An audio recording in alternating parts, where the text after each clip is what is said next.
Hey everybody, it's Emily at ARG Schooling, and today I'm finally going to be doing my March Through History TBR.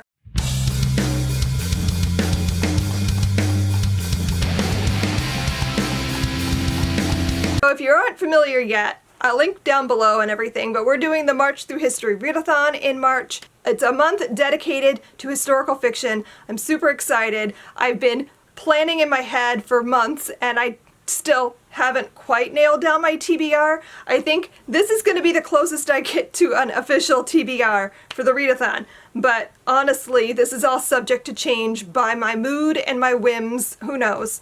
We're going with this for now. So for the book with the gown on the cover, I'm kind of just gonna play it easy and go with the group book, which is The Seven Husbands of Evelyn Hugo by Taylor Jenkins Reid, because this is the one I'm certain I'm going to be reading this month because, you know, it is the group book. For historical fantasy, oh my gosh, I have too many options. And the one I was originally gonna go with, I kept changing my mind. I've picked like 4 different books for this, but after thinking about it for a little while, I think I'm gonna go with The Hunger by Alma Katsu because dang it, I still haven't read this and I really want to, and her new book that I pre-ordered, assuming that I liked this, is gonna be out in like a week, so I should probably read The Hunger. So that is probably the one I'm gonna go with, and this is about the Donner Party but with supernatural elements added to it. As if, you know, cannibalism on its own wasn't scary enough, we're gonna make it with monsters. My other option for that, I have the ebook of The Wolf and the Whale, which is by Jordana Max Brodsky, and that one is like Inuit Vikings and mythology and things, and I've been wanting to pick it up, and it's been hyped to me and it just sounds really good. So I have that on my Kindle, so that's probably what I'm gonna be reading at night for most of the month. It's long, so it's gonna take me a while to get through. For Get Medieval, I think I'm going to read Hild by Nicola Griffith because I've just been really wanting to pick this up for a while. And it's a beautiful cover, and I just feel like this is a book I'm going to enjoy a lot. This takes place in 7th century Britain, and I think it has something to do with like the beginnings of Christianity, perhaps? And also with like the country itself coming together as one cohesive country. So it's a time period I'm already like interested in reading more about, so I think this is going to be fun to read. For a time period or historical event that I've never read about, I think I'm going to read The Cellist of Sarajevo by Stephen Galloway. This has to do with the Bosnian War, which is something that I've heard about but never really researched or read too much about, so I think also this is pretty short. I think it's under 200 pages, perhaps? Is it? No, it's just over 200 pages, so I figure it's a pretty quick read, I hope. So, perfect for a readathon. For a historical mystery or thriller, I think I'm going to stick with Affinity by Sarah Waters because I just really want to read it. And I feel like this is a book I'm really going to fly through because it's very not necessarily action-packed, but lots of plot twists and turns, and I just think I'm gonna really enjoy it. I loved Fingersmith, and that book was just wild from start to finish. Like, I never knew what was really going on, so I feel like that's what this is gonna be. I've heard people say they like this better than Fingersmith, so I'm really excited to pick it up. I have 2 options for middle grade because I have 2 books that I've been just really wanting to get to. The first one I have is Broken Memory by Elizabeth Combres, and this could also work as a book that is a time period I haven't really read that much about because this is about the war in Rwanda. And again, that's an event that I know about, I've heard about it a lot, but I've never read anything about it, so this would work for that. And again, this is both middle grade and it's really short and has really short chapters, so I feel like this would work really well for a readathon because you'll fly through it.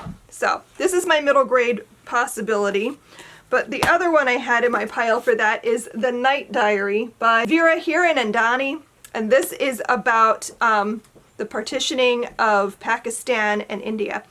And I think it follows a girl who's keeping a diary based on what the name of the book is. Yeah, about the experiences. So again, this and both Broken Memory could also work for NonEuropean. So all of these work, actually both of them also work for a time period I haven't read too much about because I don't think I've ever read anything about the partitioning of Pakistan. So I'm nailing this with multiple challenges. Even though I'm giving myself options for each challenge, I could easily double, triple up. For historical romance, this is the book I picked, like, originally. That's why I put historical romance in as a category, because I wanted to read Bringing Down the Duke by Evie Dunmore. I've had this on my shelf for a couple of months now, and I really want to read it. It's Victorian London. It should be perfect for me, but I'm a little nervous because I don't do a lot of romance.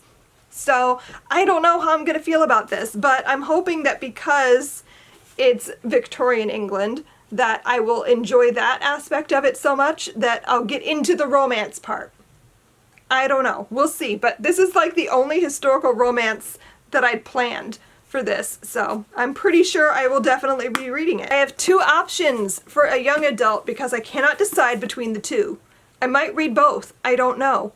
The first choice I have is White Rose by Kip Wilson, and this is a story about Sophie Scholl and the resistance during World War II against the Nazis, and it's told in verse. So this should be a super fast read, but also I've just been really interested in picking this up. I've heard so many people talking about it and saying really good things that I just really want to read it. So that's like the top of my list. But I also really wanted to read Revolution by Jennifer Donnelly because I loved These Shallow Graves so much, and I feel like I'm gonna love this too. And this takes place during the Revolutionary War, I think, but I think there's some time travel aspect to it as well.